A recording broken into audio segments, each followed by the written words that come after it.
Welcome back. Welcome back to Living in Mexico. I'm Ana Maria Salazar. Thank you so much for joining us. We've been following a lot news related to the results of the midterm elections, and we've also been talking a lot about these constitutional reforms that the president will be proposing. As you know, he is going to propose a constitutional reform to the National Guard, which would be now part of the Ministry of Defense. He's also proposing a reform to the electricity company that would favor the electricity company. It would have more monopoly powers, I guess would be the word. And there's also a very intriguing reform that he will be proposing that has to do with elections, and we'll talk about that in another show. But there's, beyond all these issues and all these proposals he has, the president has a problem. Where is he going to get the money? And one of the things that came out of the elections, the midterm elections, is that we're starting to see changes in his cabinet. And of course, the first change had to do with bringing in Rogelio Ramirez de la O as Secretary of Treasury or Secretary of Finance, and then the current Secretary of Finance would go as the governor of the Bank of Mexico. And we talked about that last week, the impact this would have on the Bank of Mexico, but we didn't talk about who is Rogelio Ramirez de la O and how good or bad Secretary of Finance will he be for Mexico. To give us a background information analysis, joining us today is Sergio Negrete, Professor ITESO. He's been joining us throughout the years. Who is Rogelio Ramirez de la O? Welcome to the show. Thank you. Well, he's widely known, respected as a consultant, at least that I know of. He has never had any position in the federal government. And if he had in the past, well, it was a very low level one, because basically what he has been all his life is a consultant and to businesses, apparently a very successful one.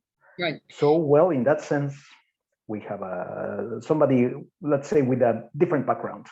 Let's call it that way. Well, let me ask you this. I mean, it's interesting that he has now decided to become Secretary of Finance. He seems to have been close to President Andrés Manuel López Obrador when he was a candidate, even the head of Mexico City. So I mean, it's a long-term relationship. He seems to be more of the conservative type on financial matters. I don't know if I'm wrong, but it's interesting that at this point he's decided to take on this ministry. Considering the difficulties that Mexico is going to be facing, especially budget-wise. Oh, absolutely. And also considering how difficult it is to deal with a president who really is his own finance minister, as we know, and his own foreign minister, many aspects, and interior minister, everything. But López Obrador is particularly enthusiastic about the economy and determining economic policy. And I'm certain should be that Ramirez de la O is fully aware of this, and that he won't have really much elbow room to move around. So I'm really surprised by the fact that somebody with prestige, with a solid career, is willing, to risk dealing, even if he has been close for years. And you're right. I mean, at least 15 years, or if not 20. But still, what the first Secretary of Finance learned to his cost was that he was not able to convince López Obrador of many, many things. I don't know if Ramirez de la O will be luckier. I don't think so, to tell the truth, but well, I suppose he thinks differently. Well, that's important that you mentioned Carlos Ursúa, who had been also working very closely with President Andrés Manuel López Obrador since he was mayor of, or he headed Mexico City, and they literally had a fallout. I mean, Dr. Ursúa is now one of Andrés Manuel López Obrador's biggest critics, especially on all these decisions that are being made regarding the economy. So what are going to be the major challenges that Ramirez de la O is going to be facing? He's going to be facing the same demands that Ursúa had and Arturo Herrera had, to keep a very low fiscal deficit in a time when you need a greater public expenditure.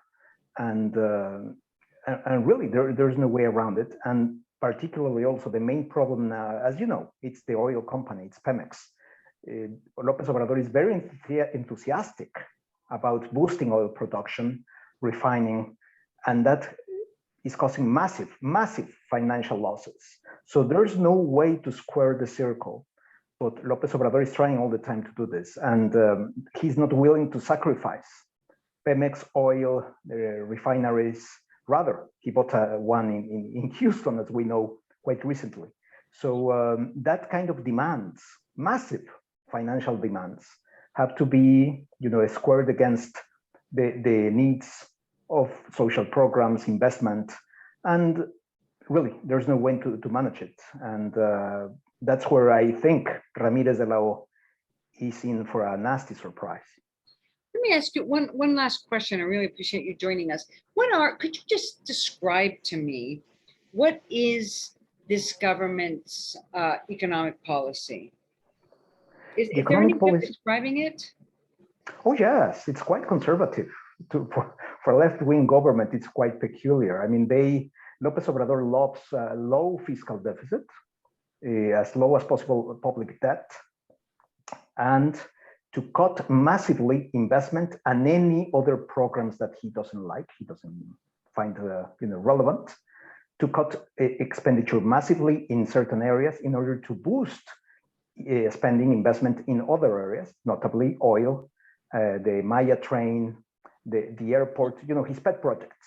The pet projects have been around and will be around during the whole of this government. And they absorb not only a lot of money, but let's say the attention of the president. He likes to handle everything. López Obrador is a micromanager. So in that sense, what you have is an economic policy that really is not good for Mexico, maybe for a small island in the Pacific, any one of these presidents who really has a small economy to rule over, but not a country as complicated, as big, as relevant as Mexico. But well, that's what he has been doing for 30 months now. Fascinating. Sergio Negrete, Professor Ariteso, thank you so much for joining us here on Living in Mexico. Thank you so much, Professor. My pleasure, Ana Maria. Thanks to you. Take care. We're going to go to another commercial break. I'm Ana Maria Salazar, and I'll be right back.